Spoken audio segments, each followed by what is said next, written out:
What's going on, Bears fans? Nicholas Moriano here alongside my guy, Herb Howard. What is happening?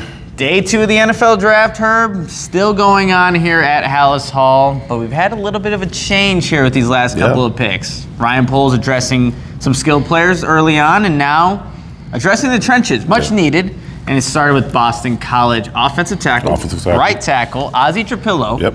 And then you go back into the trenches and go Texas A&M, Shemar Turner. What do you make of these picks so far? I think they had to address the trenches at some point. I don't know how your Twitter was, but I was starting to get a lot of the fans like, so we're just going to ignore the trenches? We're just going to ignore the trenches? You're going to score 50 all game. Right. Without doing that. Listen, I think the Bears, like we talked about coming into the draft, they have positioned themselves to be able to just be patient, let the board kind of fall to them, and kind of take the best players that were available at the times when they were available. I'm sure Ryan Poles and his staff knew that they did have to address the trenches. And from what I see, just early on in studying them, I can't sit here and tell you guys I've taken a deep dive on either of those two players. But what I've seen so far from them, they look like really solid players. When I look at Trapilo, he seems very, very sturdy, very consistent in how his footwork is, his kicks, like he looks very, very consistent, strong hands, his punch seems to stop those rushers as they come at him. So he's a big guy. And then you go over to the other side, you look at Shemar Turner, and it's violence. It's pure violence. It's what we talked about, what he talked about when we had a chance to meet him initially over Zoom. And he just talked about being that violent player, playing on that edge without going too far, because he does have a history of maybe going a little too far. Going a little low. A little low. But hey, you need to have that edge as a defensive lineman. And I'll tell you this, Herb, you were obviously there in the Zoom press conferences. Both those guys. Man. I mean, they were really excited to be Chicago Bears, but Shemar Turner. Man. Like, he was answering questions and then would almost just stop himself. Like, this is, like kind of surreal. Like, he's in this moment being drafted.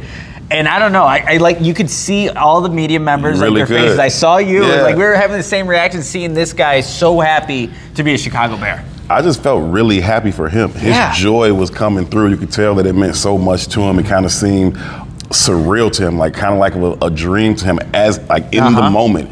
And just seeing his energy about it, his passion come through for the game and for the fact that he's reached the NFL. And he talked about building a legacy, starting it, and continuing a long legacy. He talks about being a loyal person who would love to play for one team and one team only, like he did in college, while a lot of his teammates chose to go other places at different times.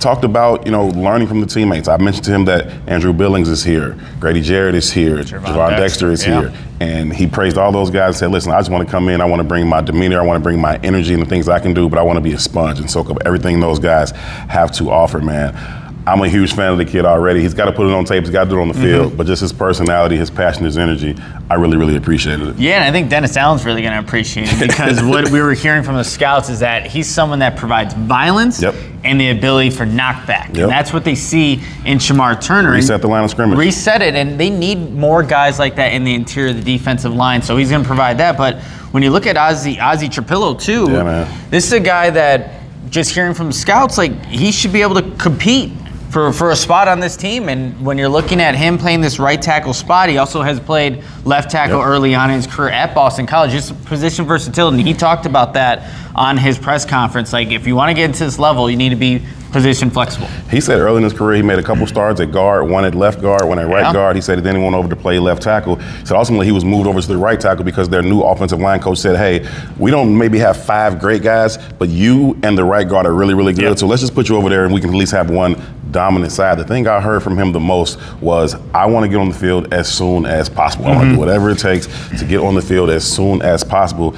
Listen, again, the flexibility that the Bears created for themselves just means go out and get good football players, man. Just get good football players. And once you got a roster full of good football players, everything else will sort itself out. Where they're going to play, who's going to start, who's going to be a backup, swing tackle, all that. It will sort itself out once they're on the grass and in pads. The Bears are starting to just accumulate good football players. And like you said, we'll have to see how that all comes to fruition on the grass. But skilled players, the trenches, and obviously they have a couple of picks here on day 3. But, Herb and I are going to provide all that coverage throughout the time here at Hallis Hall. Still got to hear from the man of the weekend. Ryan Poles is coming down to speak with us to wrap up day 2, and we'll bring that to you guys once we get done talking to him as well.